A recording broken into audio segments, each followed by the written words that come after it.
Hello foodies, ಇವತ್ತಿನ special ಪುದೀನಾ rice. ಇದು ತುಂಬ ಸಿಂಪಲ್ ಬ್ರೇಕ್ಫಾಸ್ಟು ಅಂತಲೇ ಹೇಳ್ಬೋದು. ಲಂಚ್ಗೂ ಸಹಿತ ಕಟ್ಕೊಂಡು ಹೋಗೋಕ್ಕೆ ತುಂಬ ರುಚಿಯಾಗಿರುತ್ತೆ ಈ ಪುದೀನಾ ರೈಸು. ಸೊ ಹಾಗಾಗಿ ಹೇಗೆ ಮಾಡೋದು ಅಂತ ನಾನು ಹೇಳ್ಕೊಡ್ತಾಯಿದ್ದೀನಿ. ಯಾಕೆ ತಡ ನೋಡ್ಕೊಳ್ಳೋಣ ಬನ್ನಿ. ಮೊದಲನೇದಾಗಿ ಒಂದು ಜಾರಲ್ಲಿ 1 ಇಂಚಷ್ಟು ಶುಂಠಿ, ಹಸಿ ಶುಂಠಿ, ಮತ್ತು ಒಂದು 12 ಪೀಸಷ್ಟು ಬೆಳ್ಳುಳ್ಳಿ, ಮತ್ತು ಒಂದು 3 ಹಸಿಮೆಣಸಿನ್ಕಾಯಿ, ನೆಕ್ಸ್ಟು ಪುದೀನ ಒಂದು ಕಪ್ನಷ್ಟು ಆದರೆ ಸಾಕು. ನೆಕ್ಸ್ಟು ರುಚಿಗೆ ತಕ್ಕಷ್ಟು ಉಪ್ಪು. ಇದಿಷ್ಟನ್ನು ಹಾಕಿ ನೀವು ಮಿಕ್ಸಿನಲ್ಲಿ ನೀವು ಚೆನ್ನಾಗಿ ನುಣ್ಣಗೆ ರುಬ್ಕೋಬೇಕಾಗುತ್ತೆ. ಈ ರೀತಿ ಒಗ್ಗರಣೆ ಹಾಕಲಿಕ್ಕೆ ಕಡಲೆಬೇಳೆ ಮತ್ತು ಶೇಂಗಾ, ಒಂದು 3 ಚಿಟಿಕೆ ಸಾಸಿವೆ, ಒಂದು 3 ಚಿಟಿಕೆ ಜೀರಿಗೆ, ನೆಕ್ಸ್ಟು 2 ಒಣಮೆಣಸಿನ್ಕಾಯಿ ಮತ್ತು ಒಂದು 2-3 ದಳದಷ್ಟು ಕರಿಬೇವು, ಒಂದು ಹೆಚ್ಚಿದ ನೀರುಳ್ಳಿ, ಮತ್ತು ನಾವೀಗ ರುಬ್ಬಿಟ್ಕೊಂಡಿರೋ ಅಂತಹ ಮಸಾಲೆ. Okay, let's start the process.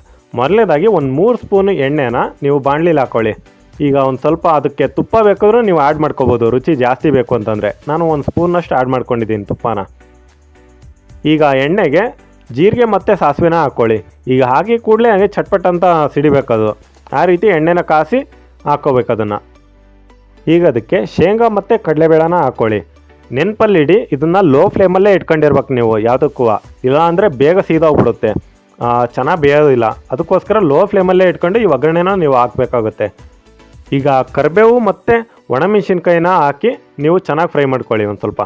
ಈಗ ಅದ್ರ ಜೊತೆಗೆ ನೀರುಳ್ಳಿನೂ ಹಾಕ್ಕೊಳ್ಳಿ.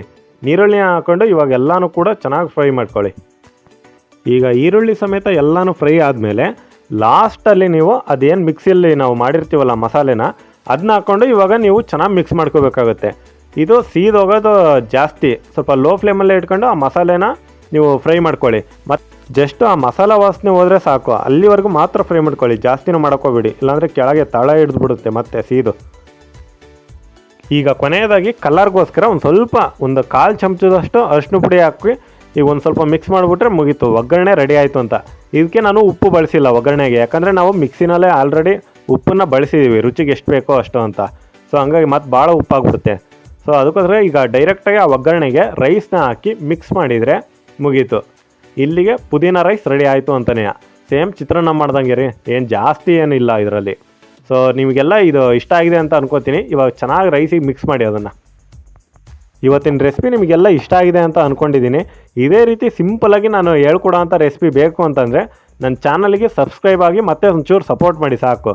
ದಿನ ಇದೇ ರೀತಿ ಹೊಸ ಅಡುಗೆನ ನಿಮಗೆ ತುಂಬ ಸಿಂಪಲಾಗಿ ಹೇಗೆ ಮಾಡೋದು ಅಂತ ಹೇಳ್ಕೊಡ್ತೀನಿ ನಾನು. So thanks for watching.